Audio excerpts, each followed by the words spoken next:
కాసేపట్లో ఢిల్లీ బీజేపీ కేంద్ర కార్యాలయంలో పార్టీ అగ్రనేతలు కీలక సమావేశం నిర్వహించనున్నారు. ప్రధాని మోదీ, బీజేపీ జాతీయ అధ్యక్షుడు నడ్డా, రాజ్నాథ్ సింగ్, అమిత్ షా మీటింగ్లో పాల్గొంటునే పరిస్థితి ఉంది. అక్కడికి ఇప్పటికే చేరుకున్నారు. మహారాష్ట్రలో ఘన విజయంపై కీలకంగా చర్చించనున్నారు. ఇప్పటికే బీజేపీ కేంద్ర కార్యాలయానికి భారీగా కార్యకర్తలు కూడా తరలివచ్చారు. వారిని ఉద్దేశించి ప్రధాని మోదీ ప్రసంగించనున్నారు.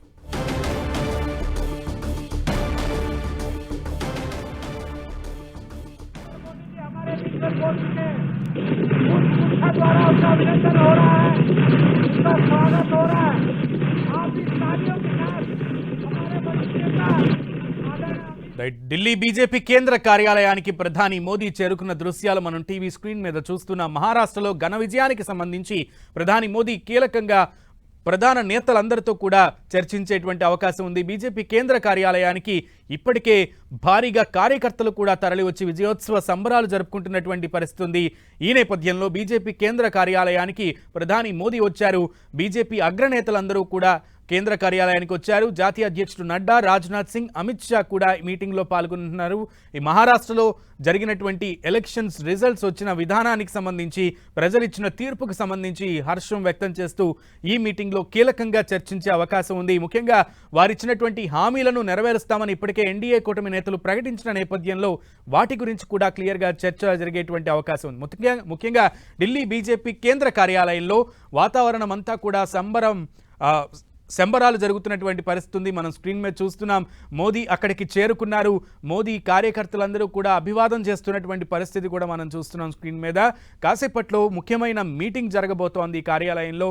మీటింగ్ అనంతరం ప్రధాని మోదీ ముఖ్యంగా మహారాష్ట్ర ప్రజలకు ఉద్దేశించి, అలాగే మహారాష్ట్ర విజయానికి సంబంధించి కూడా ప్రసంగించేటువంటి అవకాశం ఉంది. आपका बहुत बहुत अभिनंदन है, स्वागत है। आदरणीय देश के प्रधानमंत्री नरेंद्र मोदी जी, आप सबका अभिनंदन। ఢిల్లీ బీజేపీ కేంద్ర కార్యాలయానికి బీజేపీ జాతీయ అధ్యక్షుడు నడ్డా, అలాగే ప్రధానమంత్రి నరేంద్ర మోదీ చేరుకున్నటువంటి పరిస్థితి మనం చూస్తున్నాం. పూర్తి సమాచారం మా ప్రతినిధి గోపి అందిస్తారు. గోపి, మీటింగ్ జరగబోతున్నట్లుగా తెలుస్తోంది. ఈ కార్యాలయానికి సంబంధించి, భేటీకి సంబంధించి ముఖ్యంగా ఎటువంటి అంశాలు ప్రధానంగా చర్చకు వచ్చే అవకాశం ఉంది?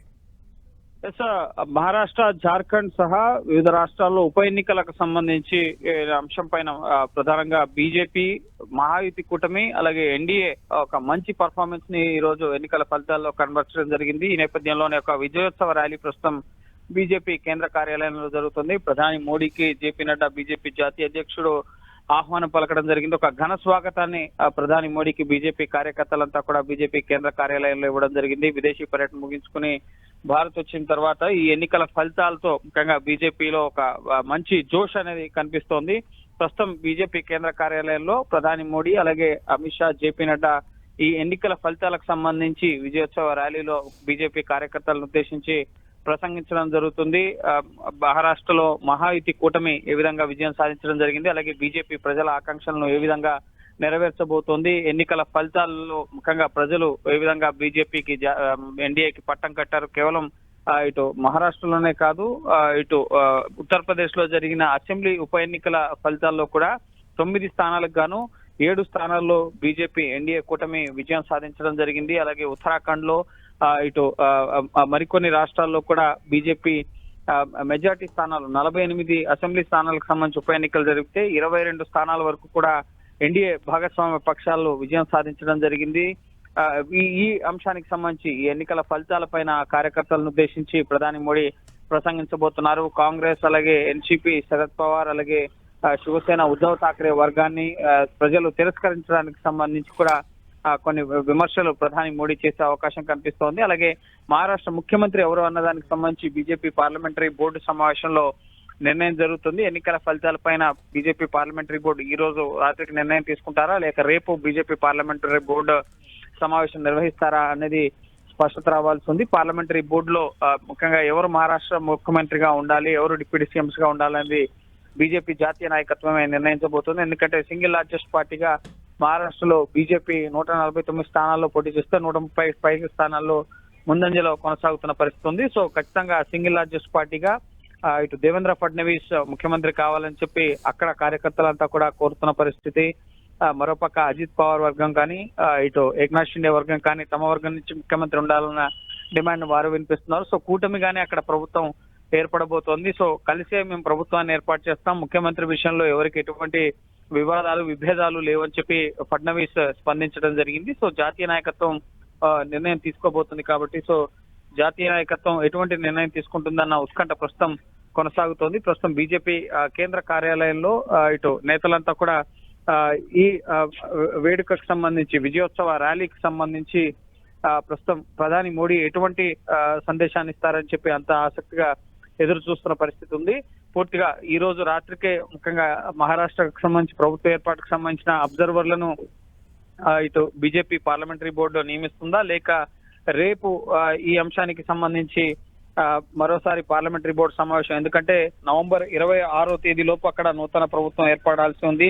కొత్త ప్రభుత్వం ఏర్పాటుకి సమయం ఉంది, 2-3 రోజుల సమయం ఉంది కాబట్టి సో ఈలోపు మహారాష్ట్రలో ప్రభుత్వ ఏర్పాటుకు సంబంధించి ఎవరు ముఖ్యమంత్రి, ఎవరు ఉప ముఖ్యమంత్రులు, కేబినెట్ లో ఎవరు ఉండాలన్న అంశానికి సంబంధించి అక్కడ మహాయుతి కూటమికి సంబంధించిన శాసనసభ సమావేశం అనేది జరగబోతోంది. సో దానికి అబ్జర్వర్లుగా కేంద్ర మంత్రులను కూడా పంపించే అవకాశం ఉంటుంది. ముఖ్యమంత్రి ఎవరనేది బీజేపీ జాతీయ స్థాయిలో జాతీయ పార్టీగా ఉంది కాబట్టి ముందస్తుగా ఎటువంటి ప్రకటన అనేది చేయలేదు.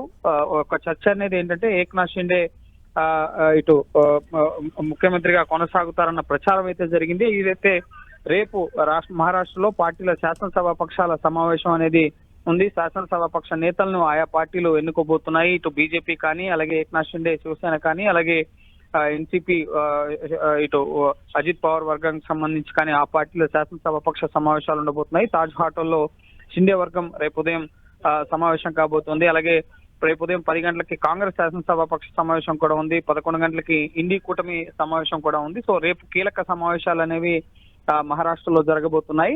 సో రేపే మహారాష్ట్ర ముఖ్యమంత్రి ఎవరు అన్న దానికి సంబంధించి కూడా స్పష్టత రాబోతోంది. ఎస్, అయితే ముఖ్యంగా ఈసారి గోపి చాలా తక్కువ వ్యవధి ఉంది. అంటే ప్రభుత్వాన్ని ఏర్పాటు చేయడానికి 72 గంటలు దగ్గర 3 రోజులు కూడా సమయం లేనటువంటి పరిస్థితి ఉన్న నేపథ్యంలో సో నిర్ణయాలు కూడా చాలా వేగంగా తీసుకునే అవకాశం ఆస్కారం ఉంది కదా. ఎస్, ఖచ్చితంగా. ఎందుకంటే మహాయుతి కూటమి క్లియర్ మెజారిటీతో ఉంది. ఎటువంటి ముఖ్యంగా ప్రభుత్వ ఏర్పాటుకు కావాల్సిన సంఖ్యాబలం విషయంలో ఎటువంటి లోటు లేదు.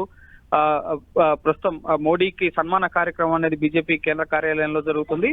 సో ప్రభుత్వ ఏర్పాటు విషయంలో మేము ఐక్యంగా ఉన్నామని చెప్పి ముగ్గురు నేతలు కూడా ఎన్నికల ఫలితాల సందర్భంగా మీడియా సమావేశాన్ని నిర్వహించే ఇటు ఏక్నాథ్ షిండే కానీ, దేవేంద్ర ఫడ్నవీస్ కానీ, అజిత్ పవార్ కానీ తెలియపరచడం జరిగింది. సో జాతీయ నాయకత్వం ఎటువంటి నిర్ణయం తీసుకుంటుంది, ఎందుకంటే ఏక్నాథ్ షిండే శివసేనను చీల్చి 30 మంది ఎమ్మెల్యేలతో బీజేపీతో కలిసి ప్రభుత్వాన్ని ఏర్పాటు చేసినప్పుడు ఏక్నాథ్ షిండేని ముఖ్యమంత్రిని చేసిన పార్టీ ఘనత బీజేపీదే. సో ఏక్నాథ్ షిండే అనే వ్యక్తి మహారాష్ట్రకి సీఎం కావడానికి ప్రధాన కారణం కూడా బీజేపీనే. అంతకుముందు ముఖ్యమంత్రిగా పనిచేసిన దేవేంద్ర ఫడ్నవీస్ ని ఉప ముఖ్యమంత్రిగా ఉండేందుకు సైతం ఒప్పించి అక్కడ ప్రభుత్వాన్ని 2.5 ఏళ్ల పాటు నడిపిన ఘనత బీజేపీదే. సో ఖచ్చితంగా ఇటు ఏక్నాథ్ షిండేకి మరో అవకాశం ఇస్తారు. ఎందుకంటే సీఎం ఫేజ్ గా, అలాగే సంక్షేమం విషయంలో ఆయన చేసిన పాలన, ఇటు ఐక్యతగా ముఖ్యంగా ఎన్నికల్ని ఫేస్ చేయడం, వీటన్నిటికీ కూడా ముఖ్యంగా ఏక్నాథ్ షిండేనే కారణం కాబట్టి సో ఏక్నాథ్ షిండేని పక్కన పెడతారని అయితే రాజకీయ విశ్లేషకులు ఎవరు భావించట్లేదు. ఎందుకంటే